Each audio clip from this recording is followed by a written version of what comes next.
Hello students, कैसे हैं आप सभी। और जैसा आप सभी जानते हैं अपनी चल रही हैं 12th math classes. RBSC board या अदर कोई भी बोर्ड है, हिंदी और इंग्लिश मीडियम दोनों ही स्टूडेंट्स के लिए। और जैसा आप सभी जानते हैं अपना जो चैप्टर चल रहा है वो चल रहा है 7 इंटीग्रेशन वाला। और उसके अंदर जो एक्सरसाइज हम आज इस वीडियो के अंदर बात करेंगे वो करेंगे 7.2 के ऊपर। अब तक आपको इस पे 3 से 4 वीडियो मिल चुके हैं और लास्ट वीडियो के अंदर क्वेश्चन नंबर 20 तक कवर कर लिए हैं।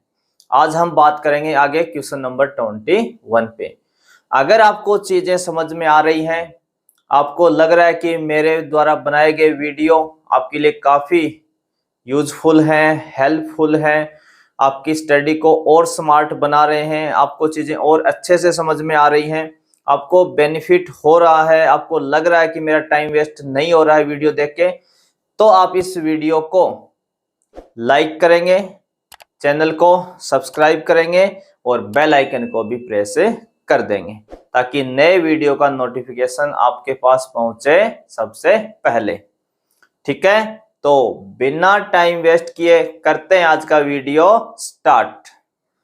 तो चलिए, आज का क्वेश्चन नंबर वैसे पहला और वैसे अपनी एक्सरसाइज के अकॉर्डिंग क्वेश्चन नंबर है 21। क्वेश्चन आपका है tan स्क्वायर, आगे जो एंगल अपना होता है tan स्क्वायर x, वहां लिखा हुआ है 2x-3। क्वेश्चन क्या है? tan square 2x-3। इसका हमें करना है इंटीग्रेशन माने समाकलन। तो अगर यहाँ पे ये 2x-3 नहीं होता, सिंपल यहाँ पे x लिखा होता, तो tan स्क्वायर x का तो इंटीग्रेशन हम पीछे 7.1 वाली एक्सरसाइज में सीख चुके हैं। तो यहाँ पे उस x की जगह ये नया फंक्शन आ गया और मैंने आपको ये पहचान, जो 5 पहचान आपको बताई है, 5 मेथड, 5 पैटर्न, अगर आप जो भी समझें उनके अकॉर्डिंग अगर हमारा जो फंक्शन साइन है, कोस है, टेन है, कोट है, सेक है, इनमें जो आगे एक्स एंगल होता है उस एक्स की जगह कुछ भी नया फंक्शन लिखता है, उसी को हमें क्या करवाना होता है? पुट करवाना होता है, या उसी को हम सब्स्टिट्यूट करवाते हैं या प्रतिस्थापन करवाते हैं। तो यहाँ पे कम से कम इस चीज का तो मुझे देखते ही आइडिया हो गया कि मुझे किसको पुट करवाना चाहिए। तो यहाँ पे हम पुट किसको करवाने वाले हैं? फिर 2x-3 को क्या मानेंगे यहाँ पे? t। 2x-3 को क्या मानेंगे यहाँ पे? t। अब जिसको हम पुट करते हैं उसका हमेशा क्या करते हैं? डिफरेंशिएशन करते हैं। तो 2x का डिफरेंशिएशन होता है 2, 3x का 3, 4x का 4, 5x का 5, क्योंकि उसमें हम 2 को छोड़ देते हैं कांस्टेंट को, और x का x के रेस्पेक्ट में होता है 1, इसलिए 2x का हम डायरेक्ट क्या बोल सकते हैं? 2 माइनस 3, 3 यहाँ पे है कांस्टेंट, तो कांस्टेंट का डिफरेंशिएशन कितना हो जाता है? 0। तो कांस्टेंट का जो डिफरेंशिएशन या डेरिवेटिव जो आपका आएगा वो क्या जाएगा यहाँ पे? 0। तो टोटली 2x-3 का डिफरेंशिएशन क्या आने वाला है? यहाँ पे 2 आने वाला है। मैंने कहा था जैसे ही आपको लगे डिफरेंशिएशन खत्म हो गया, इनटू आप dx कर दें, और जब तक आप t पुट करते हैं dt लिख दें। क्या लिख दें वहां पे? dt। अब स्टूडेंट सोचेंगे सर देखो यहाँ तो केवल है ना dx, ये 2 तो इनटू में है ही नहीं। तो अब तक आपने काफी क्वेश्चन कर लिए हैं और सबको पता है, अगर पीछे की वीडियो देख के आए तो उसको पता है कि इस 2 का क्या करना है। इस 2 को हमेशा किधर लेके जाते हैं? RHS में। जैसे मैं डायलॉग बोलूंगा आप पहले ही अलर्ट हो जाओगे, आप पहले ही समझ जाओगे कि किधर जाना है इसको। तो dx इक्वल क्या लिखेंगे? dt/2। अब ये सब वैल्यू आपको पुट करवा देनी है। सब वैल्यू पुट करवाएंगे तो हम लिखेंगे tan स्क्वायर 2x-3 को हमने बोला था t, तो यहां आ जाएगा t, और इस dx की जगह हम लिखेंगे dt/2। तो ये जो y2 आपका है 1/2 है, इसको हम लेंगे बाहर। कांस्टेंट को हमेशा बाहर रख लेना आपको। अब आपका फंक्शन बचा tan स्क्वायर t। एक चीज का और भी आप ध्यान रखेंगे, जिन स्टूडेंट्स को tan स्क्वायर t या साइन t जब भी हम पुट करते हैं तो चीजें t के अंदर चेंज हो जाती हैं, आपका फंक्शन t में आना शुरू हो जाता है। अगर किसी को t के अकॉर्डिंग चीजें अच्छी नहीं लग रही हैं, उसको समझ में कम आ रहा है, उसको लग रहा है कि फॉर्मूला मुझसे अप्लाई नहीं हो रहा जब t दिख जाता है, यानी अगर कोई नोटेशन से लेके माइंड में प्रॉब्लम है, तो आप हमेशा क्या करेंगे? अगर यहाँ लिखा हुआ है tan स्क्वायर t, तो आप जानबूझ के अपने मन में उसको पढ़े tan स्क्वायर x। क्या पढ़े? tan स्क्वायर x, यानी t फंक्शन को x में पढ़ना शुरू कर दें। जैसे आप x में पढ़ना शुरू करेंगे आपके लिए चीजें और आसान हो जाएंगी, आपको लग जाएगा कि हाँ फॉर्मूला कौन सा लगना है इसके अकॉर्डिंग। ठीक है, बस इतना सा आपको ध्यान रखना है यहाँ पे। अब देखिए यहाँ पे मैंने जब 7.1 एक्सरसाइज करवाई थी तो उस टाइम भी ये बात बताई थी, अगर आपका फंक्शन पे स्क्वायर लगे, कोई भी ट्रिग्नोमेट्रिक फंक्शन जैसे अपना sine square, cos square, tan square, cot square, sec square और कोसेक स्क्वायर, अगर इनके ऊपर स्क्वायर लगी हुई है तो हम केवल डायरेक्ट दो के ही फॉर्मूले जानते हैं इंटीग्रेशन के। एक तो सेक स्क्वायर एक्स का जानते हैं टेन एक्स, एक कोसेक स्क्वायर एक्स का जानते हैं माइनस कोट एक्स। बाकी जो चार होते हैं उनका हमारे पास डायरेक्ट फॉर्मूला नहीं है इंटीग्रेशन का। उन पे हम कौन से रूल अप्लाई करते हैं, या तो कोई ऐसा ट्रिग्नोमेट्रिक फॉर्मूला वहां पे यूज करें कि उनकी पावर रेड्यूस हो जाए। रेड्यूस का मतलब पावर 2 से 1 पे आ जाए। जैसे साइन स्क्वायर एक्स का फॉर्मूला होता है 1 माइनस कोस 2x अपॉन 2, तो कोस 2x में पावर 1 होगी, यानी या तो पावर आपकी रेड्यूस हो जाए 2 से 1 पे आ जाए, या फिर कोई ऐसा ट्रिग्नोमेट्रिक फॉर्मूला आप यूज करें भले ही उसकी पावर 2 आ जाए परंतु उसका आप इंटीग्रेशन जानते हो, ऐसे कोई फॉर्मेट में बदलें, ऐसा कोई फॉर्मूला आप यूज करें। ठीक है, तो यहां पे जो हम यूज करने वाले हैं वो देखिए टेन स्क्वायर टी, तो एक फॉर्मूला हम पढ़ते हैं 1 plus tan square x equal होता है sec square x. 1 plus tan square x equal कितना होता है सेक स्क्वायर एक्स। तो देखो यहां से अगर हमें टेन स्क्वायर एक्स चाहिए तो इस 1 को उधर जाना पड़ेगा, तो यहाँ पे जो यहाँ पे अपना फंक्शन देखो टी में चल रहा है तो हम x की जगह t लिख लेंगे, बस इतना ही है। तो यहाँ टेन स्क्वायर टी की जगह हम लिखेंगे टेन स्क्वायर टी किसके बराबर हो जाएगा सेक स्क्वायर टी माइनस 1 के, ये 1 उधर जाएगा तो किसका हो जाएगा माइनस का, तो सेक स्क्वायर टी माइनस 1। अब जैसे आपने ये लिखा आगे आप इंटीग्रेशन कर पाओगे इजी वे में इसका 1/2 इंटू यहाँ क्या लिखा हुआ है sec square t. Sec square t या सेक स्क्वायर एक्स का डायरेक्ट होता है, सेक स्क्वायर एक्स का होता है टेन एक्स, तो सेक स्क्वायर टी का हो जाएगा टेन टी, कितना हो जाएगा टेन टी माइनस 1 का, माइनस 1 का, देखो अब 1 का मतलब होता है 1 dot D T, 1 dot D x, तो dx का कितना हो जाता है x, तो dt का कितना हो जाएगा t, तो यहां 1 का हो जाएगा आपका t एक तरीके से प्लस c। और अब आप इसमें t की वैल्यू अपनी पुट कर देंगे। t आपने किसको कहा था, t आपने कहा था 2x minus 3, 2x minus 3 minus t की जगह भी क्या लिखेंगे यहाँ पे 2x माइनस 3 और प्लस c। अब इस 1/2 को इंटू कर दो तो ये हो जाएगा 1/2 into 10 2x minus 3 minus 1/2 into 2x minus 3 plus c। 1/2 यहाँ मल्टीप्लाई हो जाएगा और 2x माइनस 3 के साथ भी मल्टीप्लाई हो जाएगा, तो वैल्यू आपकी कितनी बन जाएगी ये। अब देखो यहां से अगर आपको आंसर पे जाना है और आपको जाना ही पड़ेगा, आपको अगर आंसर मैच नहीं आपको यहाँ पे करना ही पड़ेगा, एक स्टेप आपको एक्स्ट्रा यहाँ पे बढ़ानी पड़ेगी। वो क्या रीजन है वो अभी आप देखें। इस 2 को, इस ब्रैकेट को अगर हम यहाँ पे ओपन कर दें तो इस 2 से ये 2 कैंसिल हो जाएगा, तो ये हो जाएगा माइनस एक्स, इस नेगेटिव की वजह से हो जाएगा माइनस एक्स, ये माइनस और ये माइनस हो जाएगा प्लस, ब्रैकेट ओपन होगा ना तो -3 जो है ये इस नेगेटिव की वजह से पॉजिटिव हो जाएगा और 2 डिवाइड में आ जाएगा, तो प्लस 3y2 और प्लस c। अब आपको यहाँ पे क्या ध्यान रखना है ना, क्या ध्यान रखना है वो बात सुनना। यहाँ पे ये जो वैल्यू है 3y2 प्लस c, इसको आप कोई नया आर्बिट्रेरी कांस्टेंट नाम दे देंगे c डैश, क्या दे देंगे c डैश। अब आपने c डैश किसको कहा, वो रीजन साइड में आप लिखना चाहें तो लिख देना, c डैश हमने यहाँ पे बोला c प्लस 3y2, किसको बोला है c प्लस 3y2। तो जब जब हमारा c के साथ है ना, c क्या होता है यहाँ पे आर्बिट्रेरी कांस्टेंट, और उसके साथ कोई कांस्टेंट आ जाए, क्या जाए प्योरली कांस्टेंट आ जाए, तो आप उन दोनों को मिला के कोई नया आर्बिट्रेरी कांस्टेंट नाम दे देंगे, कोई नया। अब नया क्या देंगे c डैश। पर एक चीज का आप ध्यान रखना, जब आप बुक का आंसर मैच कराने जाओगे तो वहां बुक में c ही लिखा मिलेगा, तो कंफ्यूज नहीं होना कि सर मेरा गलत हो गया, आपने तो c डैश लिखवा दिया, बुक में तो c लिखा है। अगर कोई चाहे कि सर है ना मुझे तो c ही चाहिए यहाँ पे, तो वो क्या करेगा, यहाँ पे पहले c डैश यूज कर लेगा। यहाँ पे क्या लिखेगा, सी डैश, हर जगह सी डैश, और फिर उसको सी पुट करवा देगा लास्ट में, तो आपका आंसर सी में आ जाएगा। इससे कोई फर्क नहीं पड़ना कि आप सी लिख रहे हो, सी डैश लिख रहे हो, C1 लिख रहे हो, क्योंकि ये सब आर्बिट्रेरी कांस्टेंट है। और जैसे आप डिफरेंशिएशन करोगे, इंटीग्रेशन का रिवर्स प्रोसेस क्या है, डिफरेंशिएशन, जैसे डिफरेंशिएशन करोगे तो सारे के सारे होने तो है जीरो ही, है ना, क्योंकि सारे सारे बेचारे हैं ये तो, है ना, बेचारे मतलब कांस्टेंट डिफरेंशिएशन में क्या हो जाएंगे, जीरो हो जाएंगे। तो आपको ये ध्यान रखना है, आंसर में क्या सी लिखा हुआ मिलेगा यहाँ पे, तो उसमें आपको कंफ्यूज नहीं होना है, आपका आंसर बिल्कुल सही है। पर हाँ 3/2 कहीं शो नहीं करेगा, ये ध्यान रखना, आंसर में 3/2 कहीं नहीं मिलना आपको, क्योंकि जब जब सी और उसके साथ कोई कांस्टेंट आएगा तो हर बार ये गेम खेला जाएगा कि आप उसको कोई नया नोटेशन दे दें। तो हमने पहले सी यूज कर रखा है तो सी डैश देंगे, और अगर आप पहले ही सी डैश यूज कर लेते हैं तो बाद में सी लिख देना, उससे कोई फर्क नहीं पड़ना। ठीक है, तो कोई भी इस चीज का लोड नहीं लेगा, आपके हर तरीके से सही है, आप जैसा भी लिख दें। पर हाँ 3/2 को मत छोड़ देना, बस ये ध्यान रखना 3/2 आपका आंसर में नहीं आएगा, ये आपको आगे एक स्टेप सॉल्व करना ही है। अगला है सेक स्क्वायर 7 माइनस 4x।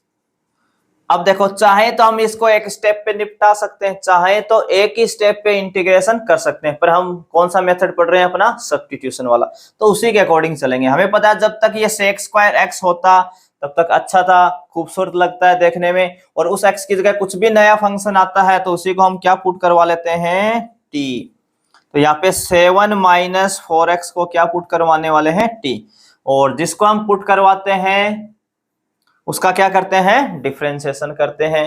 तो पहले करेंगे 7 का, तो 7 तो यहाँ पे क्या आपका कांस्टेंट, तो कांस्टेंट का कितना हो जाएगा 0, फिर है माइनस, फिर आपका 4x का कितना हो जाता है 4, जैसे 2x का 2, 3x का 3, तो इसका डिफरेंशिएशन कितना आएगा, 7 माइनस 4x का डिफरेंशिएशन कितना आएगा, माइनस के 4।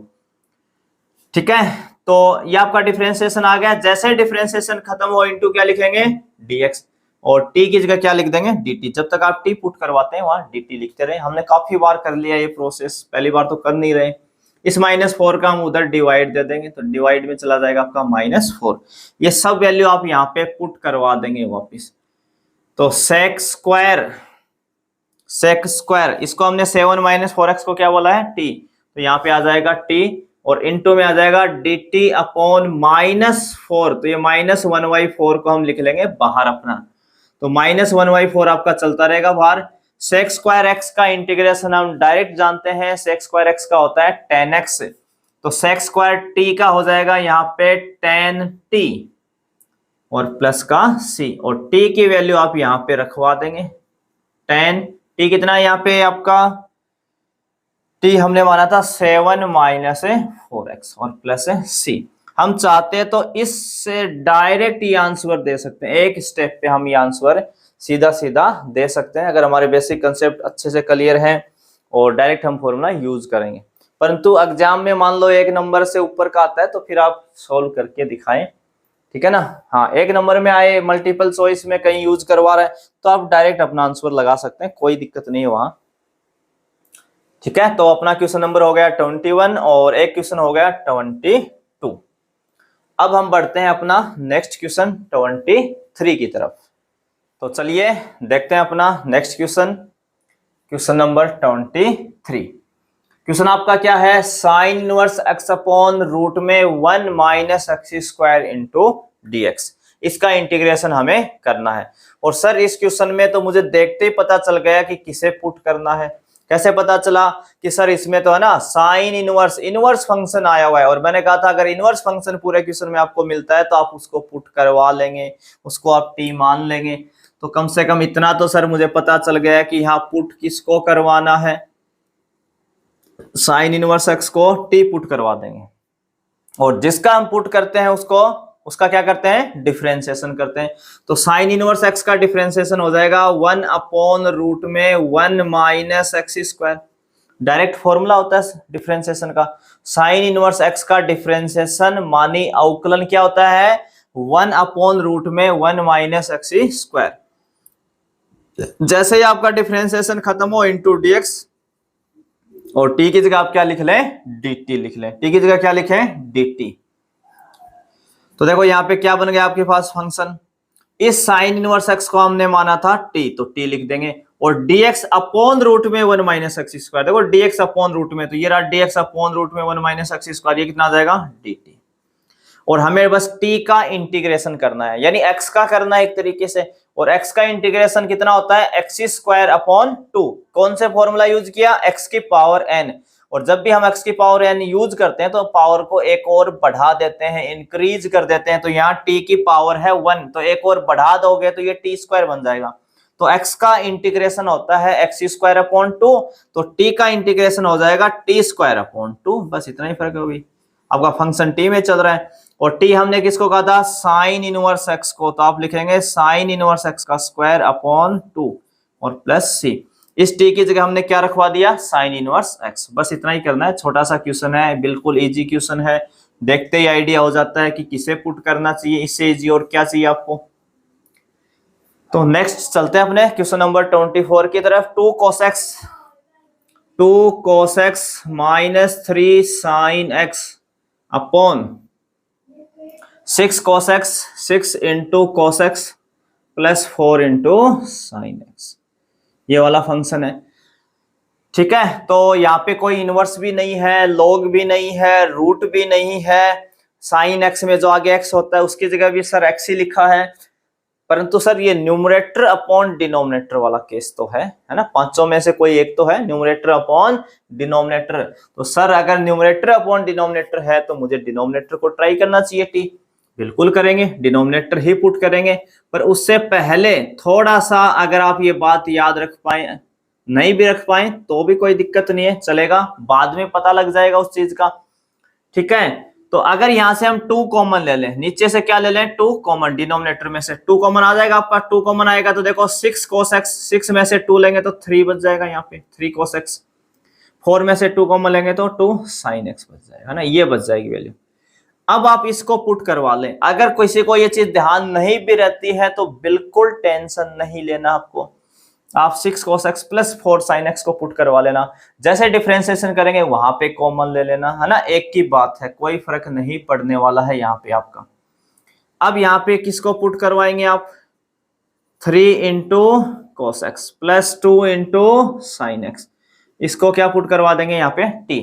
तो देखो अब हमें जो पुट करवाते हैं उसका क्या करते हैं, डिफरेंशिएशन करते हैं। तो 3 तो आपका कांस्टेंट, cos का होता है माइनस साइन x, तो माइनस इंटू में आ जाएगा भाई, प्लस 2 कांस्टेंट है, छोड़ देंगे, साइन का कितना होता है cos x, ब्रैकेट, जब भी टर्म एक से ज्यादा हो तो आप ब्रैकेट का यूज करें, डिफरेंशिएशन खत्म, इंटू dx कर दें, और t की जगह क्या लिख लेंगे dt।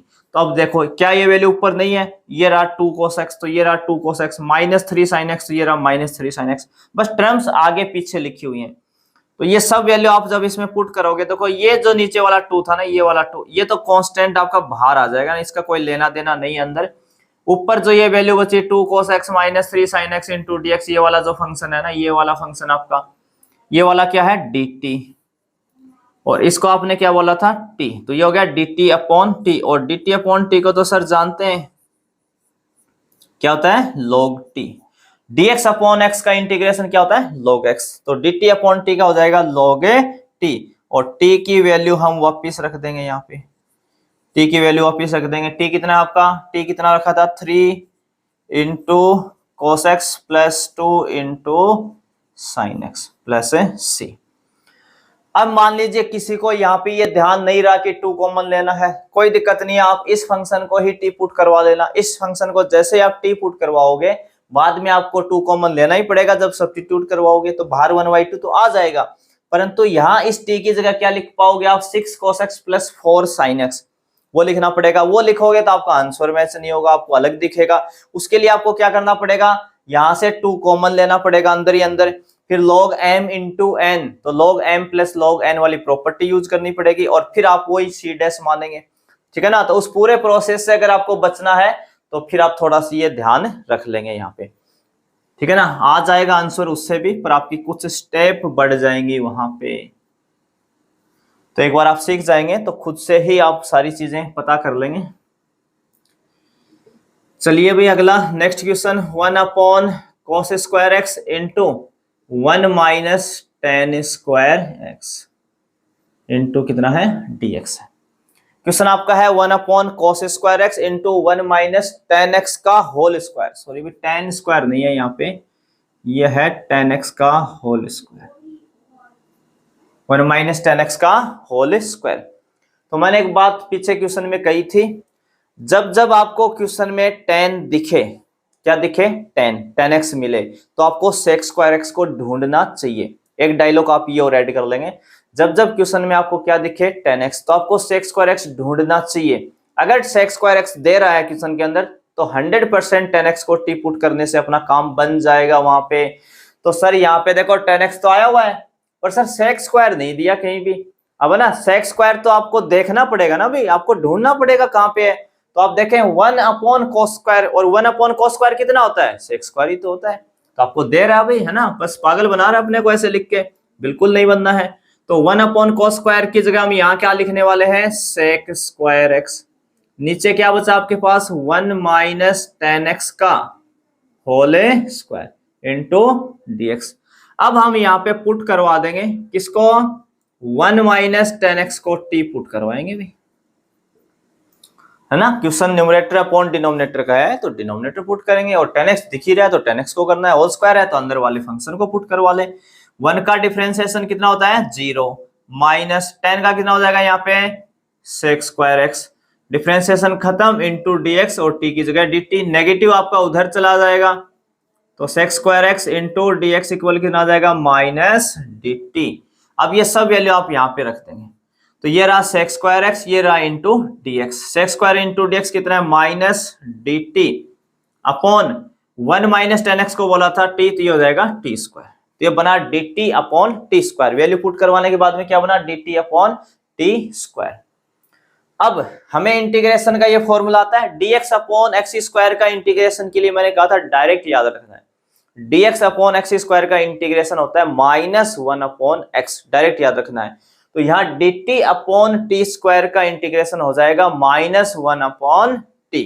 अब मान लो आपको याद नहीं रहा डायरेक्ट, तो आप कैसे करेंगे, तो आप टी स्क्वायर को ऊपर न्यूमरेटर में ले जाएंगे, तो टी की पावर -2 हो जाएगा, और फिर उस पर आप एक्स की पावर n वाला फॉर्मूला यूज कर लें। इसलिए मैंने कहा था कि ये 2-3 फॉर्मूले आपको एक्स्ट्रा, है ना, डायरेक्ट याद रखने हैं, हमें बार बार काम में आएंगे तो हम डायरेक्ट यूज कर पाएंगे वहां पे। तो dt अपॉन टी स्क्वायर का इंटीग्रेशन हो जाएगा माइनस 1 अपॉन टी प्लस सी, माइनस माइनस हो गया प्लस 1 आ जाएगा ऊपर, और टी की जगह हम वापिस रख देंगे 1 माइनस टेन एक्स और प्लस सी, तो आ जाएगा 1 upon 1 minus ten x plus c. ठीक है, अब बढ़ते हैं अपना क्वेश्चन नंबर 26 की तरफ। तो चलिए देखते हैं अपना next question, question number 26। Question आपका है cos root x upon root x, cos root x upon root x into dx, और हमें इसका क्या करना है, इंटीग्रेशन करना है। अब सर आपने कहा था कि साइन एक्स आ जाए, कोस एक्स आ जाए, टेन एक्स आए, उसमें जो आगे एंगल एक्स होता है उसकी जगह पे कुछ भी जो नया लिखता है उसी को मुझे पुट करना होता है। तो सर यहाँ तो कोस के आगे रूट एक्स लिख रहा है, इसका मतलब सर मैं रूट एक्स को पुट कर लो टी, हाँ बिल्कुल पुट कर लो टी। तो रूट एक्स की जगह हम क्या लिखने वाले हैं यहाँ पे, टी, इसको पुट करवा देंगे। जिसको हम पुट करवाते हैं उसका क्या करते हैं, डिफरेंशिएशन करते हैं। तो रूट एक्स का डिफरेंशिएशन मैंने कहा था डायरेक्ट याद रखना है रूट एक्स का, और एक इसका इंटीग्रेशन में भी डायरेक्ट याद रखते हैं उल्टा। तो रूट एक्स का जो डिफरेंशिएशन होता है, जो अवकलन होता है, वो होता है आपका 1/2 इंटू रूट एक्स। फॉर्मूला याद नहीं है तो आप जरूर कर लें भाई। रूट एक्स का डिफरेंशिएशन होता है 1/2 इंटू रूट एक्स, तो डिफरेंशिएशन खत्म इंटू डीएक्स, टी का dt। तो देखिए यहाँ dx अपॉन रूट एक्स आपको गिवन है, ये 2 नहीं है, 2 उधर क्रॉस मल्टीप्लाई में चला जाएगा, इस बार अपॉन में है ना तो क्रॉस में जाएगा, कई बार इनटू में होता तो डिवाइड में चला जाता है, वो तो जैसी सिचुएशन होगी वैसे इनटू हो जाएगा आपका। तो यहाँ पे 2 चला जाएगा क्रॉस मल्टीप्लाई में, तो 2 dt बन जाएगा यहाँ पे। अब ये वैल्यू आपको यहाँ पे रख देनी है भैया बस। तो cos आगे जो रूट एक्स था उसको हमने बोला t, तो t लिख दिया, और dx अपॉन रूट एक्स की जगह लिखेंगे 2 dt, 2 कांस्टेंट है बाहर आ जाएगा, dt आपका अंदर आ जाएगा।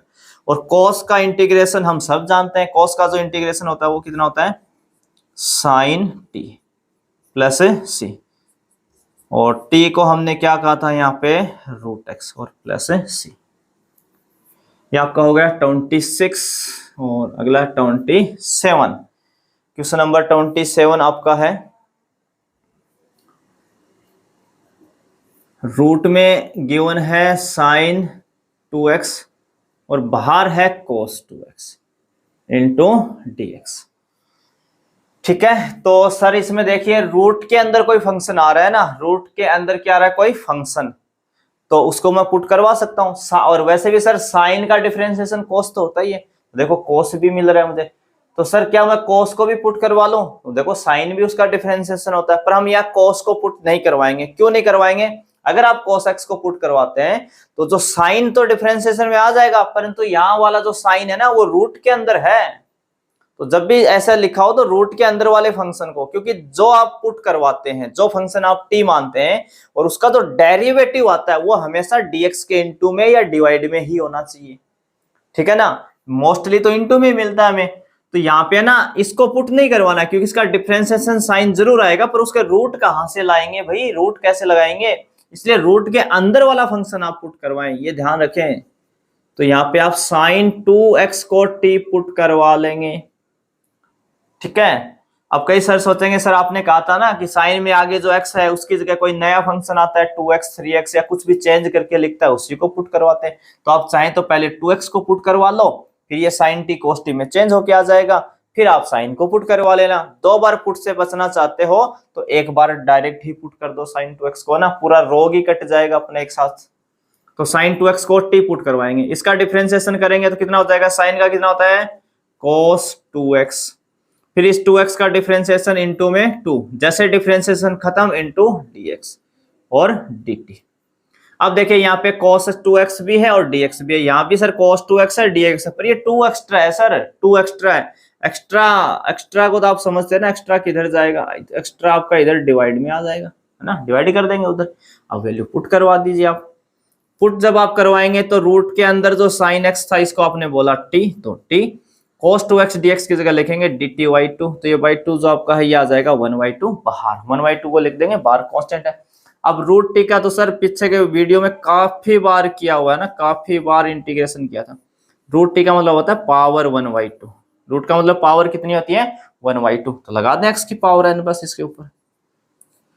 तो यहाँ पे हो जाएगी t की पावर 1/2 प्लस 1 अपॉन 1/2 प्लस 1 और प्लस c, तो कितना हो जाएगा, ये 1/2 प्लस 1 हो जाएगा आपका 3/2, तो पलट के कितना आ जाएगा 2/3 और t की पावर 3/2 प्लस c, तो कितनी आ जाएगी टोटल वैल्यू, ये 2 से आपका 2 हो जाएगा कैंसिल, तो यहाँ बचेगा 3, यहाँ कितना आ जाएगा भाई 3, और t की वैल्यू रखवा दो, t कौन था साइन 2x, t हमने कहा था साइन 2x को, इसकी पावर है 3/2 प्लस c, 2 से 2 कैंसिल हो गया, यहाँ 1 बचा, यहाँ 3 तो 1/3, और इस t की जगह रख दिया sin 2x, t की पावर 3/2 है तो sin 2x की पावर भी कितनी हो जाएगी 3/2।